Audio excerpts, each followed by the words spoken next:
It's an idea created by Robert Hooke. Does anybody know when Robert Hooke was around? Just a wild, fluky chance. 1665.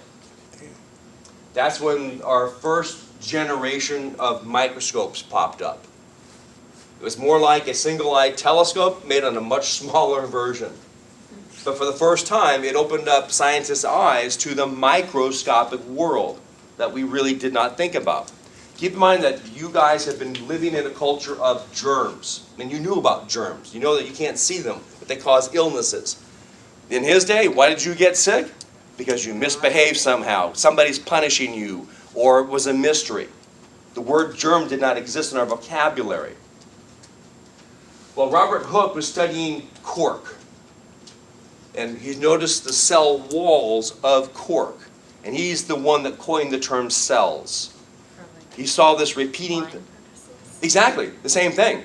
And that's what he was using. He was using, he took cork from wine bottles and a razor, and this made, like you guys did with the onions, right? Made a very thin slice and looked at it under the scope and went, oh my God, there's this nice repeating pattern of organization. I'm going to call them compartments or cells. He started to then study the walls of those cells. And what he said is, well, he didn't actually say this, but this is sort of the idea that we took from his observations, is that all living things are composed of cells.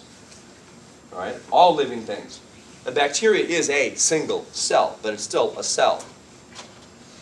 Viruses, are they made up of cells? Yeah. Nope, not at all. And here's the big argument, and you can go either way on the fence. Cells are not considered living or dead. But some consider them living, some consider them dead. But they're not cells. They're a collection of proteins that have the ability to hijack a cell and make it do something. And we'll learn more about viruses a bit later. But viruses are not considered a part of this. Is a tree made up of cells? Yeah. Right, a plant is, right? Your dog, a cat. Everything that is living is made up of cells, except, well, viruses. And then those cells had to come from other pre-existing cells. Cells can't just show up automatically. They have to come as the next generation. Well, how do you get more cells? There's two major ways. One is known as the asexual method, and the other one is the sexual method. Asexual refers to no egg and sperm involved. No eggs and sperm are involved.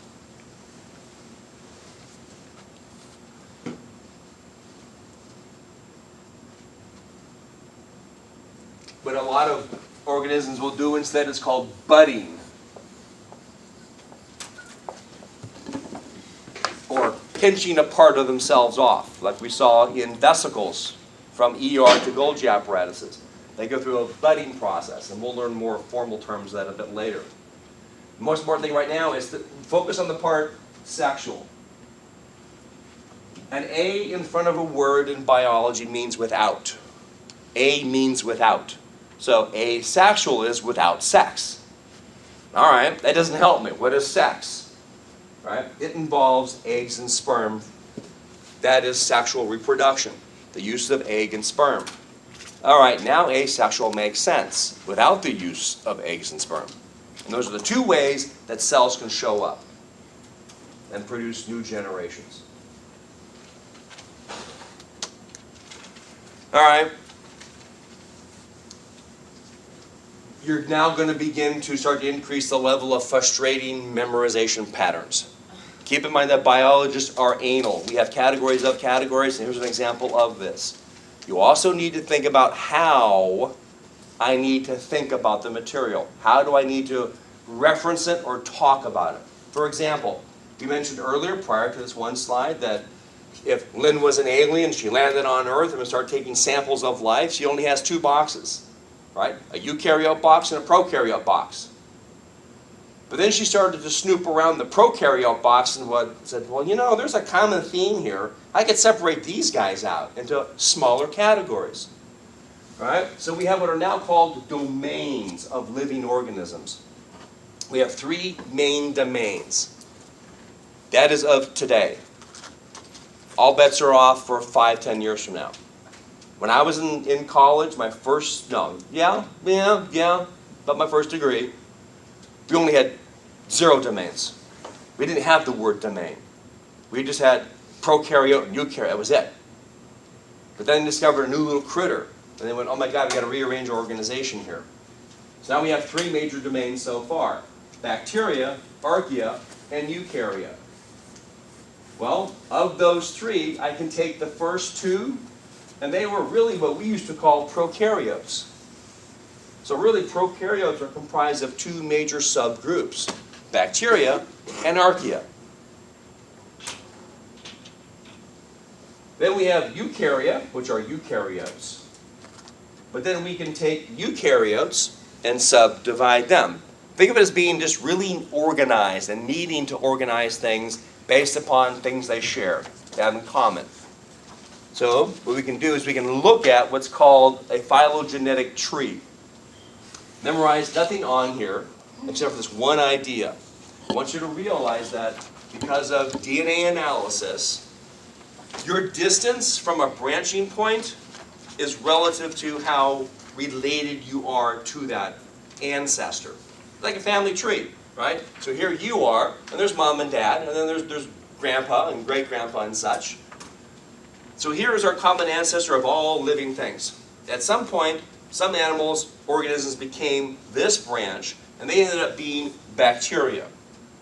Well, the other common family member took a while, but then it said, well, some of us are going to go and take this branch and become this, I should say, and some are going to go along and become this branch.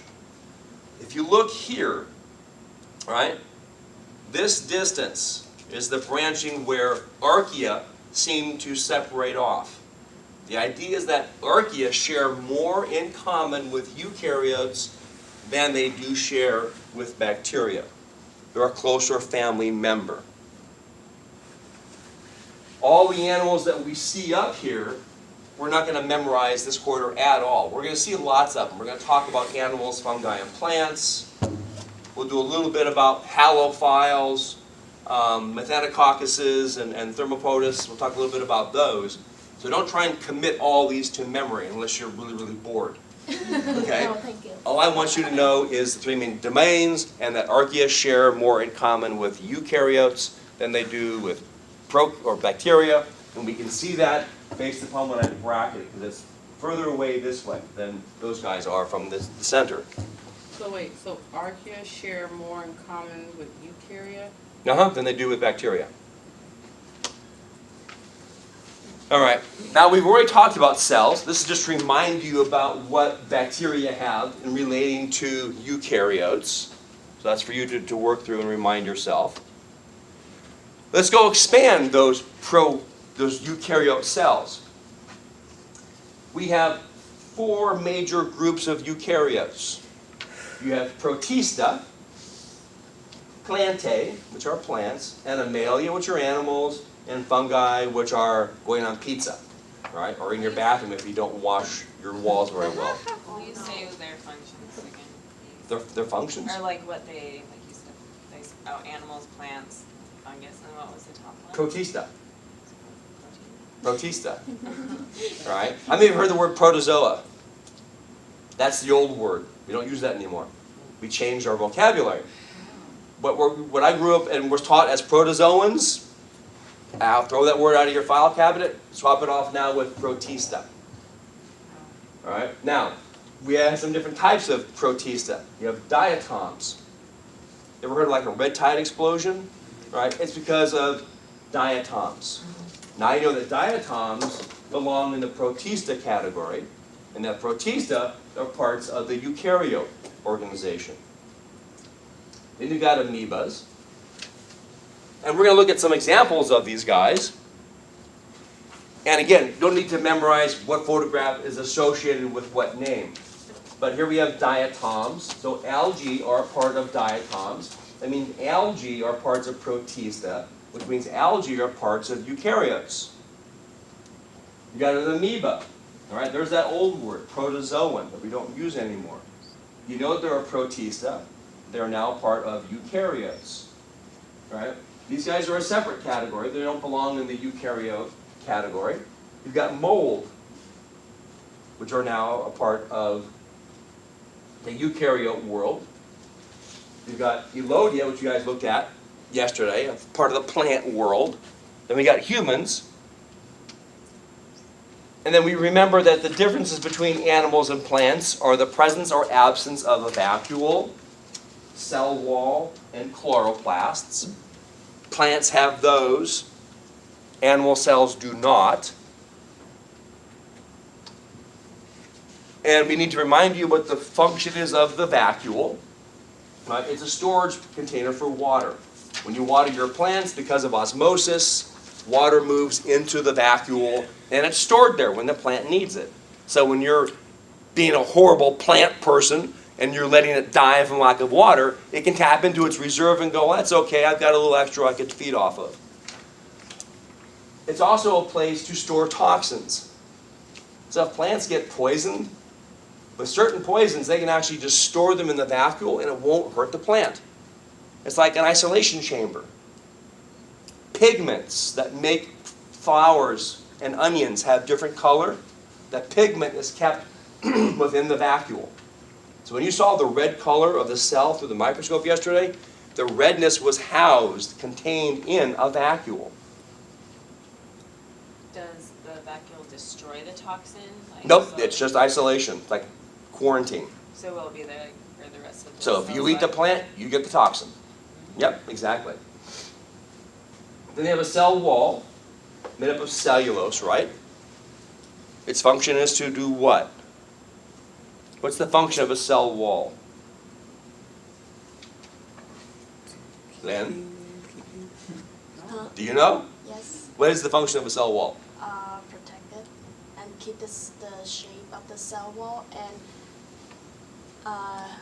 it has cellulose, which is sugar, and pretty much I think it's protect the cell. Okay, right. Protection and maintaining of shape. What's underneath the cell wall? Cell membrane. If you cell membrane, right? The plasma membrane, the phospholipid bilayer.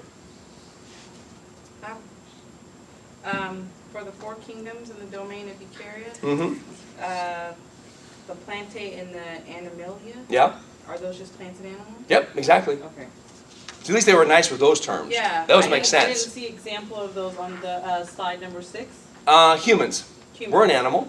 Oh, okay. Elodia is a plant, Oh, okay, okay. and my next door neighbor is fungus. Okay. Okay. Chloroplasts. A little more detail about what they do. All right. They are organelles, right? Think of organelles as little factories within the cell. They're going to do something, whether they make proteins or lipids, or they make energy or make sugar, right? But chloroplasts are the sites of photosynthesis. Write the word down. Photo means light. Synthesis means to produce, to generate, to create. So it's light creating. Doesn't mean that it creates light, but it's using light for the creation. And the idea is that this process called photosynthesis allows plants to convert the energy of sunlight into sugar. To convert the energy of sunlight into sugar. We're going to learn a little bit how they do that.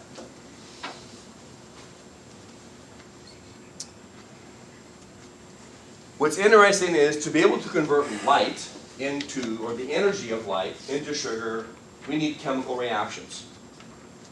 But to do chemical reactions, we need enzymes, because enzymes will help us in a chemical reaction. Now, cells require enzymes to break down and build up macromolecules. So you pause and go macro, that means polymers, that means lots of monomers joined together or broken off of the big thing. So here are the two different types of reactions that enzymes play a role in. One is called a catabolic reaction. So here's some vocabulary to go through. Catabolic is where bonds are broken, where I take a monomer off of a polymer. What enzymes do is they somehow help, no, it's not somehow, they allow us to break the bonds between two monomers. So we look at the structure of an enzyme. We know the protein, because all enzymes are proteins. The place where the thing is that's going to work on, we use the word substrate. That's a non-specific word. It simply means that something's going to bind to an enzyme. Now, if this were a carbohydrate, then we could say that the substrates would be glucose molecules. They attach to what's called the active site. And these are the two active sites on this enzyme. When my substrate binds to the active sites, because the active site has the same shape as the monomer. If that were a different shape, glucose could not attach to it. So these are very specific. This enzyme can only do this one thing. It can't do other stuff. Now, when the enzyme changes its shape, well, why would the enzyme change its shape? We go back to that general rule. When a chemical substance lands on a protein, it causes the protein to change its shape. That stresses the bond. That makes it easier to come apart. Now you are catabolicing the breakdown of carbohydrates into their individual monomers of sugar. So, catabolic reactions are the breaking of bonds. Enzymes make that breaking easier, because enzymes will allow a substrate to attach to the binding site that causes the enzyme to change its shape, stressing the bond, and now you've released that monomer. We can also go in the opposite direction. Now we have anabolic, which is the opposite of breaking bonds, which would be what? Making them, creating them, exactly. Right? So now, there's my enzyme. See how the shape is different? We're talking about now a different substrate. Maybe it's an amino acid. So now I have this chair. And this chair has 2 seats in it.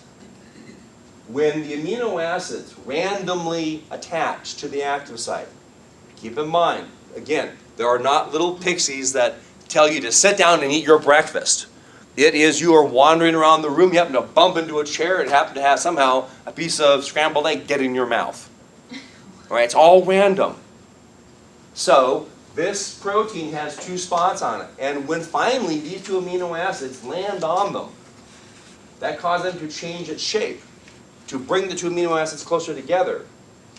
So then you can form a bond between the carboxyl end of one and the amino of another, and you've now made a peptide bond. Go here, then go there.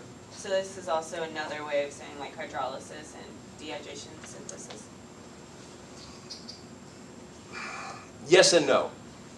You can now realize that hydrolysis is water involved in the cleavage or the breaking of a bond. If an enzyme is necessary, then you would say that, using the following enzyme, like carboxylic anhydrase. So some hydrolysis doesn't need enzymes.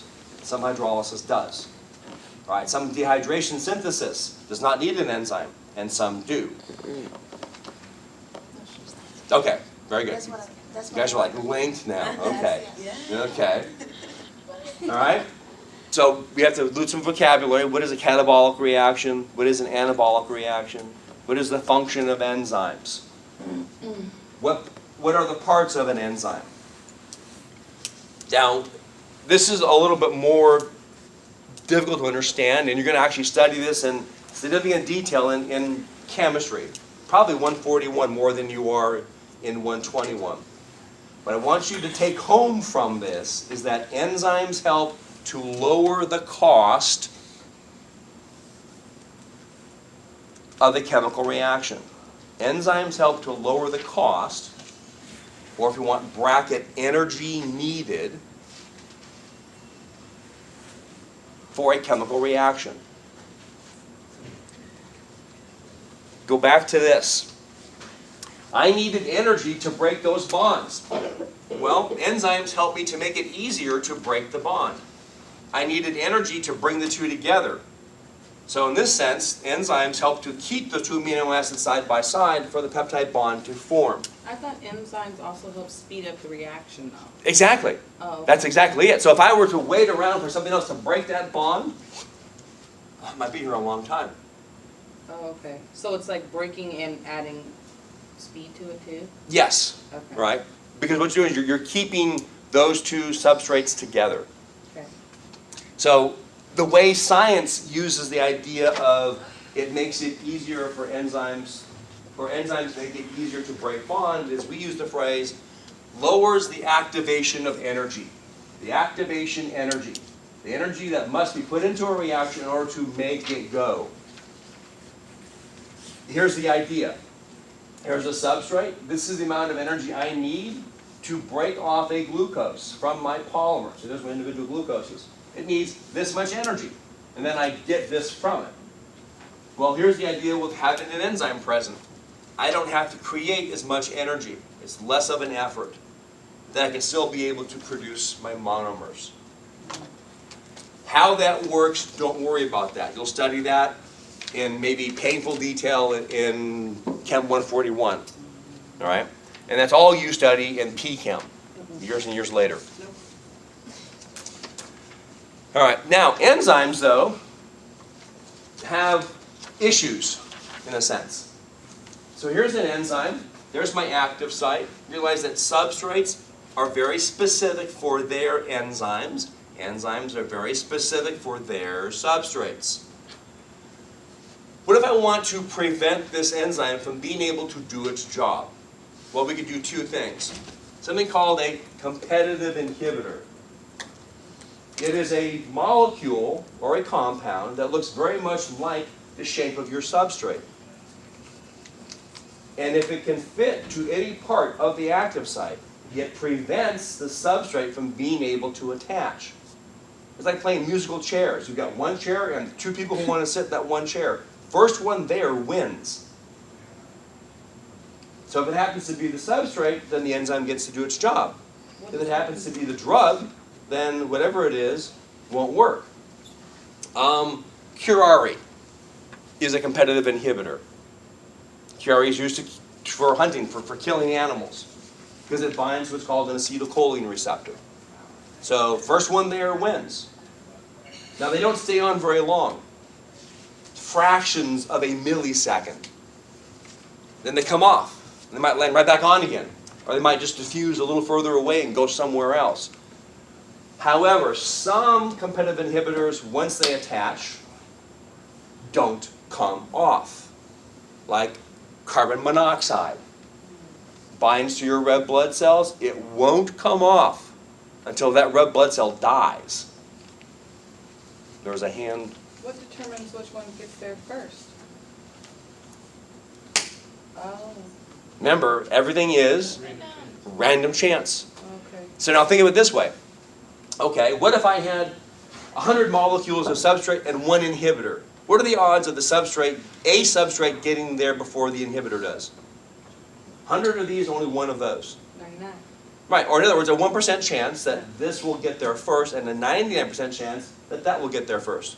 But if you turned it the other way around? So it's who is in more abundance has a greater chance Okay. to do those.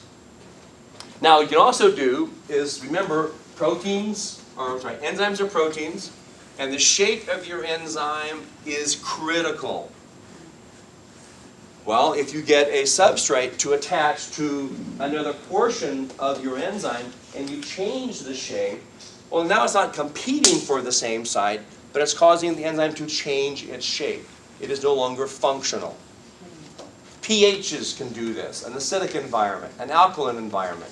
Temperature can do this. This is why your body tries to maintain a very tight rigidity in terms of your pH and your temperature. I mean, apparently, I don't remember this at all. That's probably a really good thing. But apparently when I was 1.5 years of age, I got a fever of 105.5 degrees back in a long time ago. And the doctor said, right, put Johnny in the bathtub and fill it full of ice and bury him in ice to get his fever down. I was probably screaming my little lungs out, right?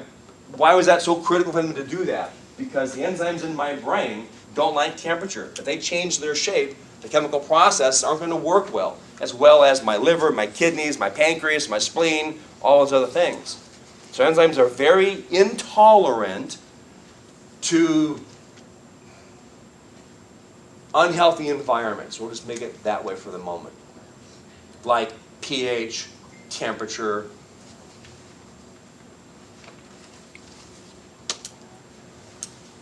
All right.